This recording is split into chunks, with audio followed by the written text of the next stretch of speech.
दोस्तों, जो भी हमारे ब्रह्मांड का रचयिता है, जिसने हमारे ब्रह्मांड को बनाया है, उसने हमारी इस दुनिया को आयामों यानी डायमेंशंस में रचा है।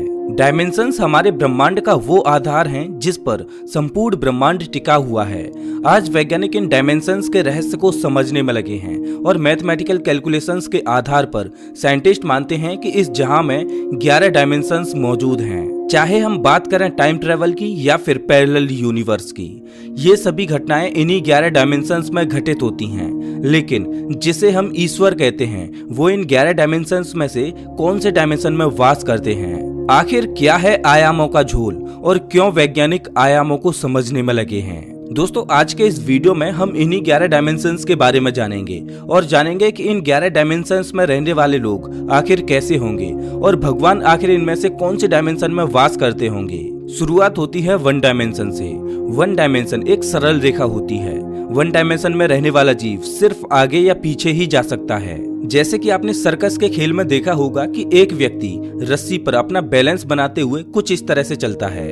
अब आपने देखा होगा कि वो व्यक्ति इस रस्सी पर सिर्फ या तो आगे जा सकता है या फिर पीछे ही जा सकता है। वो व्यक्ति इस रस्सी पर लेफ्ट या राइट नहीं जा सकता। कुछ इसी तरीके से आप वन डायमेंशन को समझ सकते हैं। हालांकि मैंने जो एग्जाम्पल दिया है वो तो 3 डायमेंशनल दुनिया का है, लेकिन आप अज्यूम कर सकते हैं कि वन डायमेंशनल जीव केवल आगे या पीछे ही गति कर सकते हैं। अगर बात करें 2 डायमेंशन की, तो दूसरी डायमेंशन एक प्लेन सरफेस होता है जिसमें रहने वाला जीव आगे या पीछे चलने के साथ साथ लेफ्ट या राइट में भी जा सकता है। अगर आपने स्नेक वाला गेम खेला हो, बिल्कुल वैसे ही हम अपने कंप्यूटर या मोबाइल पर जो वीडियो देखते हैं वो भी 2 डायमेंशनल सरफेस पर देखते हैं और हमें 2 डायमेंशनल सरफेस पर वीडियो को देखते हुए ऐसा एहसास होता है कि हम 3D वर्ल्ड को देख रहे हैं। वैसे तो मुझे नहीं लगता कि पहली और दूसरी डायमेंशन में कोई जीव रहते भी होंगे। हालांकि ये ब्रह्मांड अनंत संभावनाओं से भरा हुआ है, तो इस ब्रह्मांड में कुछ भी असंभव हो ऐसा कह नहीं सकते। लेकिन अगर हम बात करें तीसरी डायमेंशन की, तो तीसरी डायमेंशन वो दुनिया होती है जिसमें हम आगे पीछे दाएं बाएं जाने के साथ साथ ऊपर नीचे भी जा सकें। और हम जिस दुनिया में रहते हैं वो 3 डायमेंशनल दुनिया है और इन तीनों आयामों में आने जाने के लिए हम बिल्कुल आजाद हैं। दोस्तों, हमारी ये दुनिया 3 आयामों से मिलकर बनी हुई है, इसीलिए हम अपनी दुनिया को त्रिआयामी यानी कि 3 डायमेंशनल दुनिया कहते हैं और हम केवल इन्हीं 3 आयामों को कंट्रोल कर सकते हैं। इन 3 डायमेंशंस के बाद जितने भी डायमेंशंस मौजूद हैं उन सभी को हायर डायमेंशंस कहा जाता है और हायर डायमेंशंस को हम कंट्रोल नहीं कर सकते। यहाँ तक कि हायर डायमेंशंस में क्या चल रहा है हम ये तक नहीं देख सकते।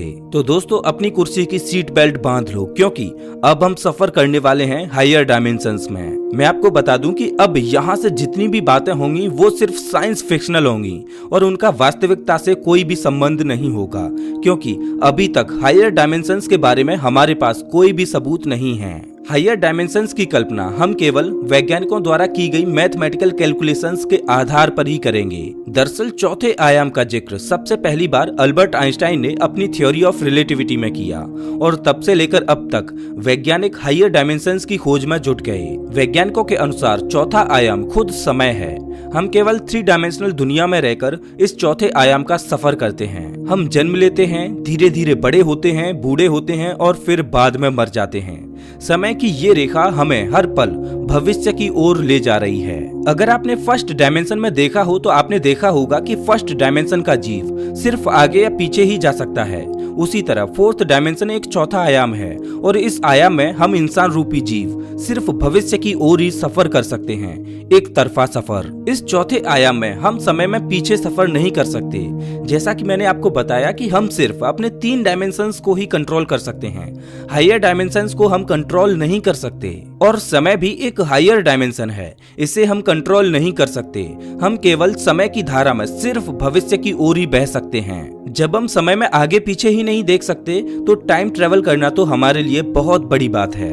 लेकिन जिस तरह से हम अपने तीनों आयामों को बड़ी ही आसानी से कंट्रोल कर सकते हैं, उसी तरह चौथे आयाम समय का अस्तित्व है, तो इसको कंट्रोल करने वाली भी कोई सभ्यता जरूरी होगी और वो सभ्यता समय को बड़ी ही आसानी से कंट्रोल कर रही होगी।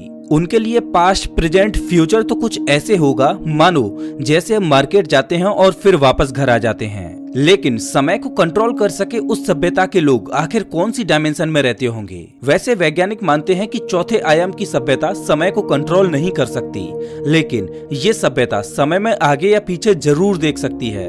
इस सभ्यता के लोगों को त्रिकालदर्शी कहा जाता है। त्रिकालदर्शी वो लोग होते हैं जो भूत, वर्तमान, भविष्य तीनों को देख सकते हैं।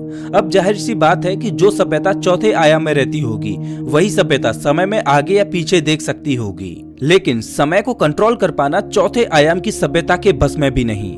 वैज्ञानिक मानते हैं कि चौथे आयाम की सभ्यता भविष्य को देख तो सकती है, लेकिन उसको बदल नहीं सकती।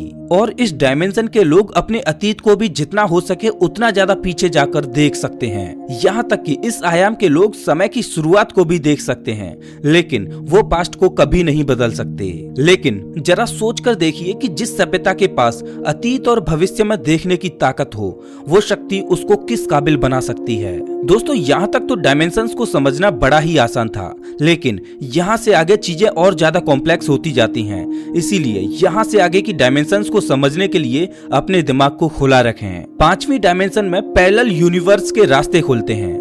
अगर आपको नहीं पता कि समानांतर ब्रह्मांड क्या होते हैं, तो आपको शॉर्ट में बता दें कि हमारे इस ब्रह्मांड की ही तरह ऐसे ही असंख्य और ब्रह्मांड मौजूद हैं, और उन ब्रह्मांडों में भी हम सबकी कॉपी मौजूद होंगी, और वहां पर भी हमारी ही तरह दुनिया चल रही होगी।